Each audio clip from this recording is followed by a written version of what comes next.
Oh my God. Let me say that, oh my God, again. Oh my God. Fear people in Lagos. Oh, hey God. Okay. Okay, it's like this. Let me make it very simple.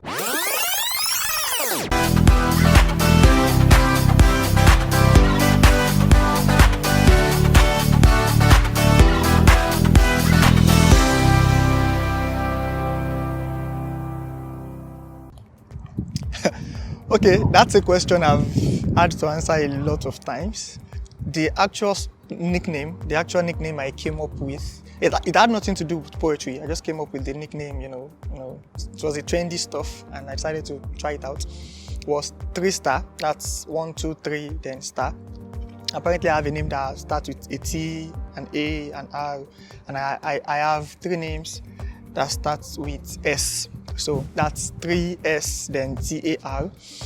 But along the line, I discovered, because I have R factor, yeah, I have difficulty pronouncing the R word, the R alphabet very well. So I don't want to have a nickname or a name, because Tiwistar is more like my name now.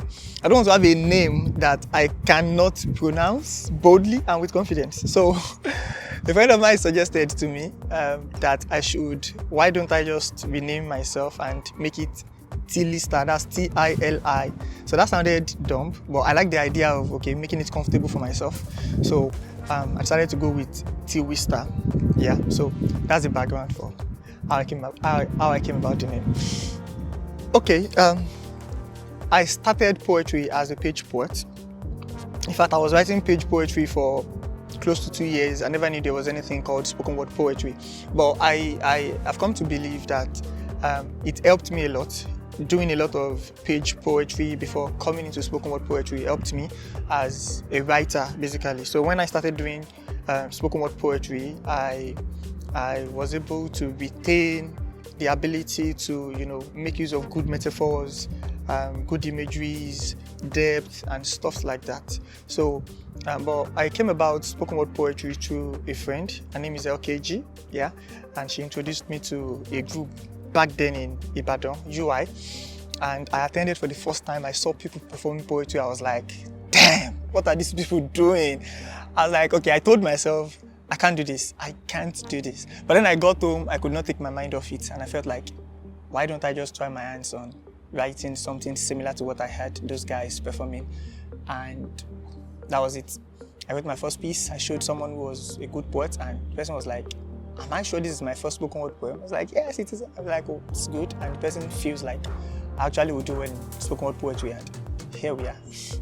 Okay, 2 truths and a lie. Number 1, I have 33 teeth. Number 2, I don't know how to swim. Number 3, I'm in a relationship. Okay, I don't really have a bucket list in the sense that I don't have it written down, or I've not really taken time to think about it, like this and this and this and these are the things I would like to get done before I die. But I don't know what you mean by scary, but if it is like what I think is really big to achieve that I'm scared I might not really be able to achieve is, okay, I hope I get to a place where I'm able to perform poetry full-time for a living, 1. And as a result of that, I get to travel the world, perform with the best poets, the best stages all over the world. That's like one thing I'm just always looking forward to and always hoping I would be able to achieve with poetry. Okay, fun for me is performing poetry, and most importantly, watching good poets perform. Good music. I don't like loud music, not this kind of loud music, no.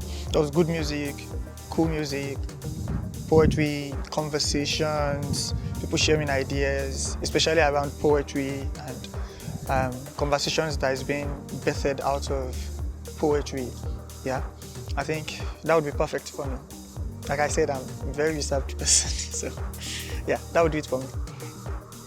Alright, so this is crazy because I used to not believe in writer's block until last year.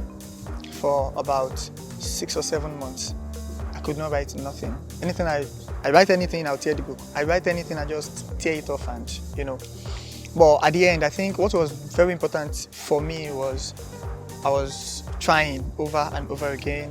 And when I discovered, okay, I think I'm having a problem with writing, I started listening more, watched, some of my best poets on YouTube, and I was just trying. And funny enough, the first time I was going to write a poem again, I wrote a poem that I loved very much.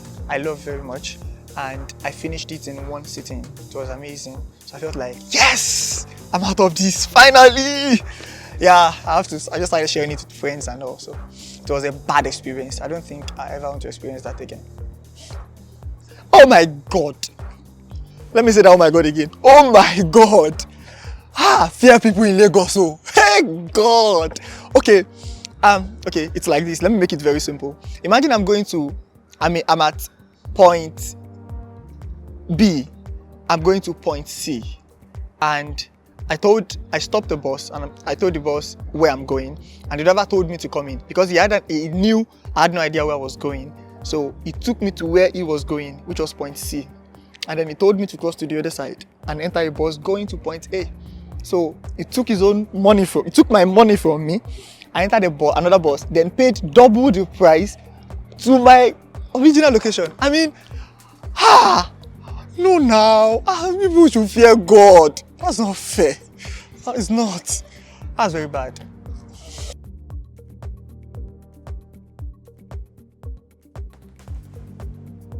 Don't worry, I know it already.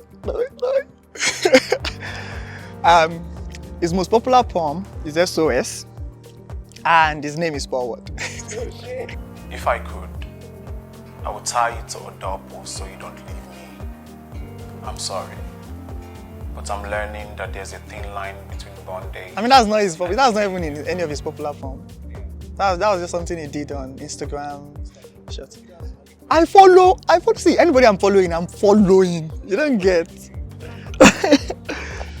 I love poetry, not just because I do it. I actually love it. Okay, so the answer to the 2 truths and a lie that I gave the other time, I actually do not know how to swim. I do have 33 teeth. I'm not in a relationship.